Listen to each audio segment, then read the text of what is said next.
la puissance militaire de la Fédération de Tempest est tellement démesurée que vous ne pouvez même pas l'imaginer, surtout dans les phases avancées de l'histoire. Lors de mon analyse globale de l'armée de Tempest, j'avais brièvement évoqué l'une de ces unités les plus redoutables, les Black Number. Dans cette vidéo, nous allons approfondir ce sujet en détaillant leur formation, la puissance de leurs membres, leurs exploits, ainsi que d'autres aspects cruciaux de cette force d'élite.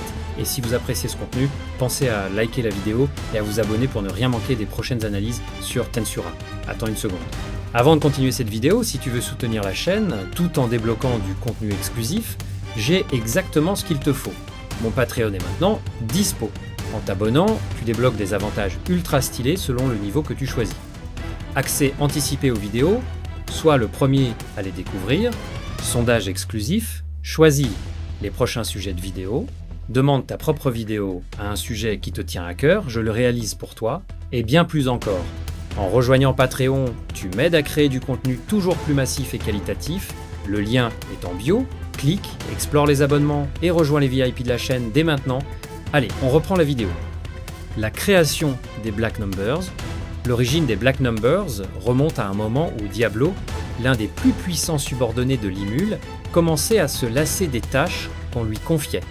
Détruire des nations, renverser des gouvernements, accomplir diverses missions stratégiques. Pour lui, tout cela n'était que de simples corvées. Son seul désir était de rester aux côtés de Limul.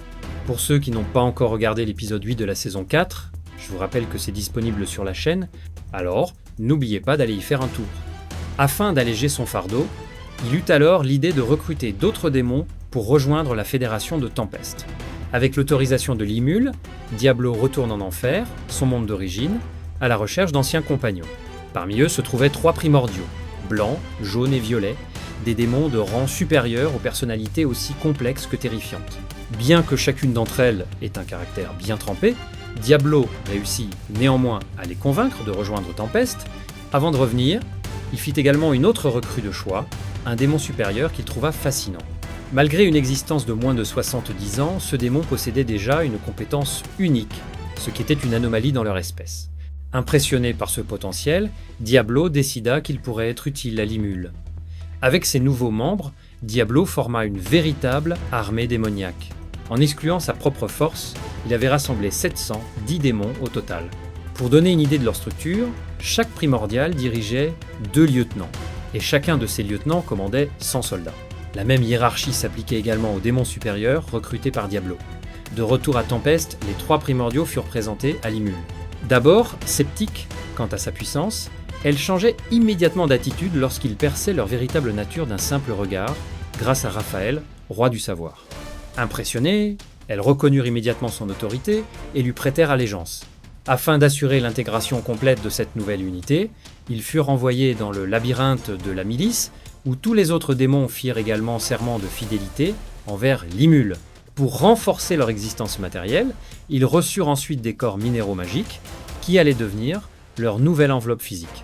Mais pour les 3 primordiaux, Limul voulait aller encore plus loin. Il décida d'améliorer leur corps en y incorporant de l'oricalque, un métal extrêmement rare et puissant, rendant ces nouvelles incarnations plus résistantes et puissantes que jamais.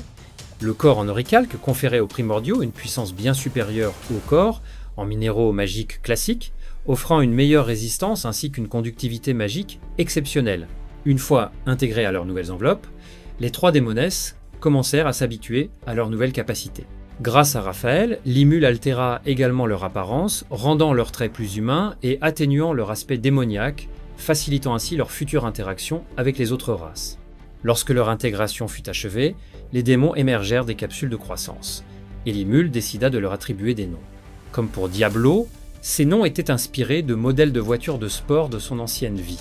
La primordiale blanche reçut le nom de Testarossa, et ses 2 lieutenants furent baptisés Mossessiens. La primordiale violette fut nommée Ultima, et ses lieutenants devinrent Véron et Zomda.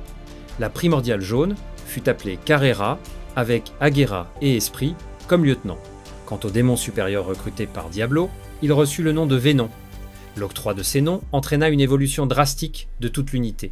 Testarossa, Carrera et Ultima passèrent du rang d'archidémon à celui de duc-démon, une classe d'êtres démoniaques extrêmement rare et redoutable. Parmi leurs lieutenants, 2 évoluèrent également en duc-démon, tandis que les 4 autres restèrent des archidémons. De son côté, Venom, qui n'était à l'origine qu'un grand démon, atteignit à son tour le niveau d'archidémon. Les soldats démons bénéficièrent aussi de cette montée en puissance. Ceux qui étaient auparavant des démons inférieurs devinrent pour la plupart des grands démons, et certains réussirent même à atteindre le rang d'archidémon.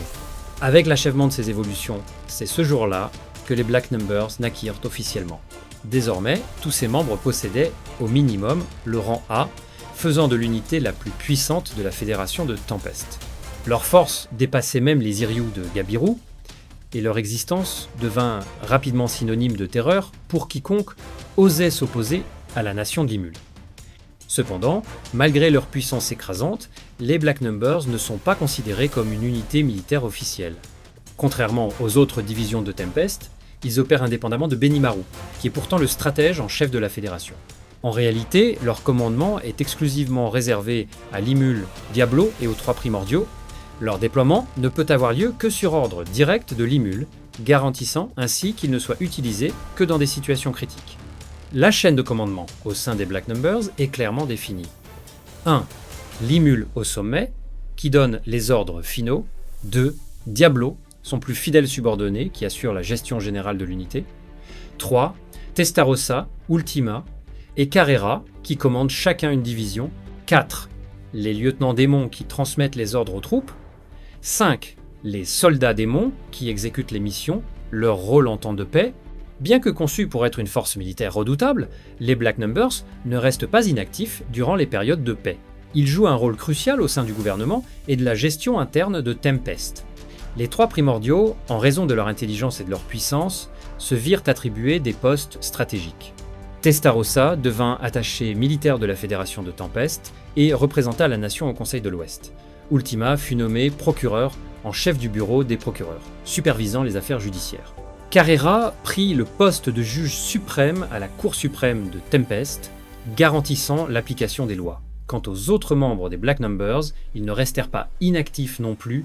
Ils effectuèrent diverses missions discrètes pour Tempest, notamment 1. Garde rapproché des hauts dignitaires, 2. Espionnage et collecte d'informations, 3. Mission d'assassinat lorsque des menaces pesaient sur la Fédération lors du combat. Bien que leurs tâches administratives soient essentielles, les Black Numbers furent avant tout conçus comme une force de frappe ultime. Lorsqu'une situation l'exigeait, ils étaient déployés pour éliminer les menaces de manière expéditive. Voyons maintenant les moments où les Black Numbers furent envoyés au combat.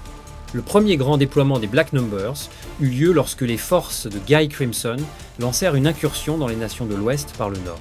Cette attaque fut rendue possible par l'absence du gardien du Nord, Razul, qui avait rejoint Grande Belle Rosso à Ruberios pour affronter Limul et Luminus Valentin. Avec cette région laissée sans défense, il était impératif d'intervenir rapidement. C'est dans ce contexte que Testarossa reçut l'ordre de déployer ses soldats démons afin de contenir l'invasion. Elle délégua le commandement de ses troupes à Sien, l'un de ses plus fidèles lieutenants. Leur mission consistait à ralentir les forces ennemies et à tenir la ligne jusqu'à l'arrivée des renforts.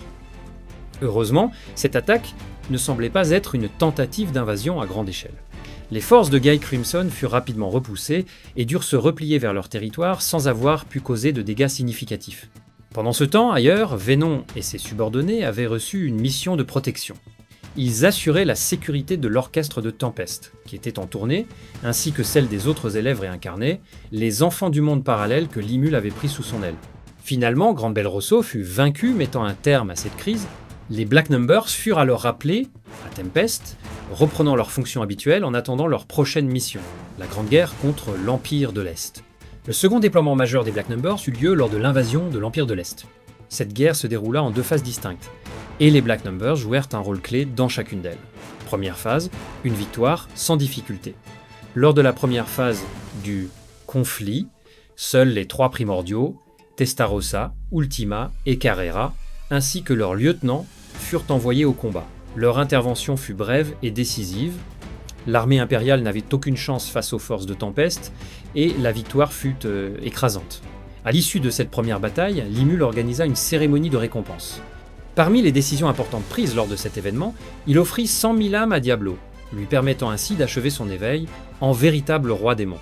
Grâce à cette évolution, Diablo obtint des bénédictions qu'il transmit à Venom et à ses 100 soldats démons, Les rendant plus puissants que jamais, Venom lui-même subit une transformation majeure.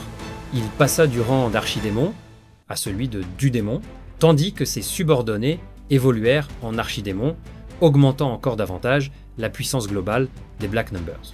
En revanche, pour les 3 primordiaux, la situation était différente. Limul n'avait pas assez d'âmes disponibles pour provoquer leur réveil en roi démon véritable à ce moment-là. Cependant, cette opportunité se présenterait durant la seconde phase du conflit. Seconde phase, la riposte impériale. Lorsque l'Empire lança une nouvelle offensive, les Black Numbers furent de nouveau mobilisés, cette fois pour renforcer les défenses de Dwargon. Le champ de bataille allait être bien plus intense que lors de la première phase. Dans cette confrontation, chaque unité des Black Numbers eut un adversaire redoutable. Testarossa, Ultima et Carrera durent affronter le dragon incandescent Velgrind. Veyron et Zonda épaulèrent Gabiru contre le redoutable Malcolm. Aguera et Esprit se retrouvèrent face au lieutenant Kondo, l'un des plus dangereux subordonnés de l'Empire. Malgré leur immense puissance, les Black Numbers ne parvinrent pas à vaincre leurs adversaires. L'Empire de l'Est avait planifié son attaque avec soin, et les troupes de Tempest furent prises au dépourvu lorsque l'empereur Udra réussit à capturer Veldora Tempest. Le dragon des ouragans est l'un des plus puissants alliés de Limul. Cet événement marqua un tournant décisif dans la guerre. Avec Veldora aux mains de l'ennemi, Limul comprit qu'il ne pouvait plus se permettre de retenir sa puissance. Il prit alors une décision radicale, l'activation totale des Black Numbers. Furieux de l'affront impérial, Limul fit appel à la porte de la création pour invoquer le reste des Black Numbers.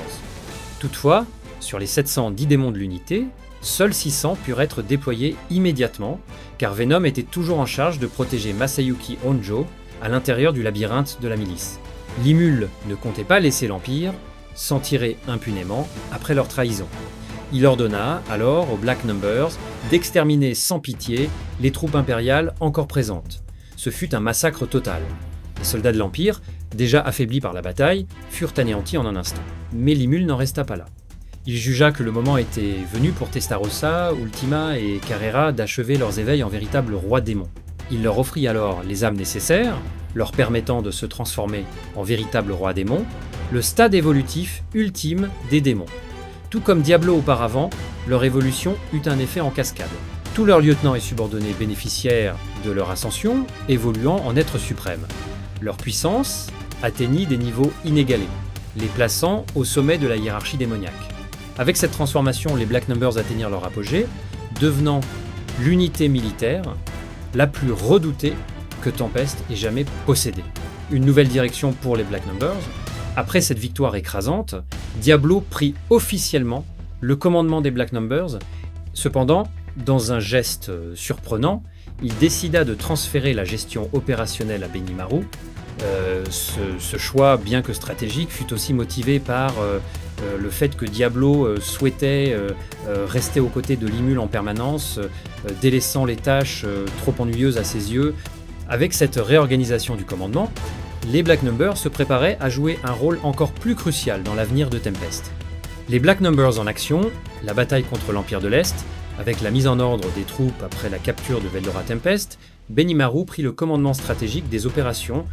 Il répartit les rôles de manière efficace pour maximiser l'impact des Black Numbers sur le champ de bataille.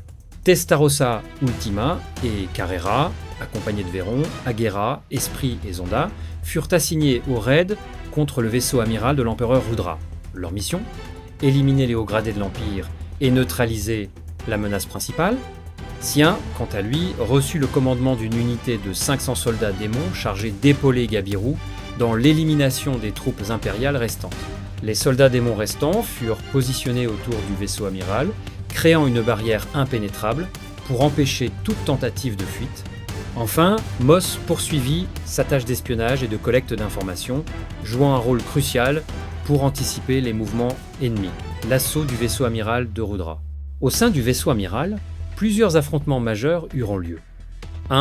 Aguera, Esprit et Zonda se retrouvèrent face à Garcia, l'un des généraux les plus redoutables de l'Empire. Le combat fut intense, car aucune de leurs attaques ne semblait fonctionner contre lui. Veyron, quant à lui, eut droit à un rematch contre Malcolm.